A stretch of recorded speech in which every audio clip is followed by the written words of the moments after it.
कोकणातील प्रत्येक अपडेट जाणून घेण्यासाठी आजच माझे कोकणच्या सोशल मीडिया प्लॅटफॉर्मला लाईक, फॉलो आणि सबस्क्राईब करा।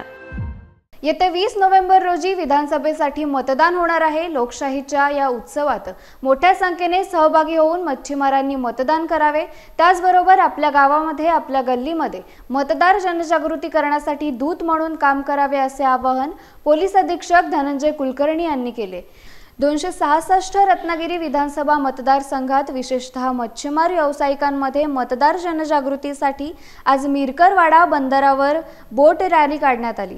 या प्रसंगी निवडणूक निर्णय अधिकारी तथा प्रांताधिकारी जीवन देसाई, उपजिल्हा निवडणूक अधिकारी राहुल गायकवाड, तहसीलदार राजाराम म्हात्रे, मत्स्य व्यवसाय सहाय्यक आयुक्त आनंद पालव आदींसह मच्छीमार सहकारी संस्थेचे पदाधिकारी, सदस्य, व्यावसायिक मोठ्या प्रमाणात उपस्थित होते।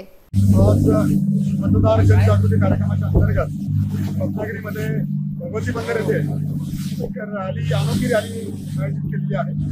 मच्छीमार बांधवांचा सहभाग मतदानामध्ये असला पाहिजे या उद्देशाने त्यांच्यामध्ये जागृती यावी या उद्देशाने ही रॅली आयोजित केली आहे। याच्यामध्ये जवळपास 150 पेक्षा अधिक कोटी सहभागी झालेले आहेत आणि त्याचा उद्देश मच्छीमार बांधवांनी आपलं 20 तारखेला मतदानाचा जो हक्क आहे तो बजवावा यासाठी प्रशासनाने केलेला हा एक प्रयत्न आहे।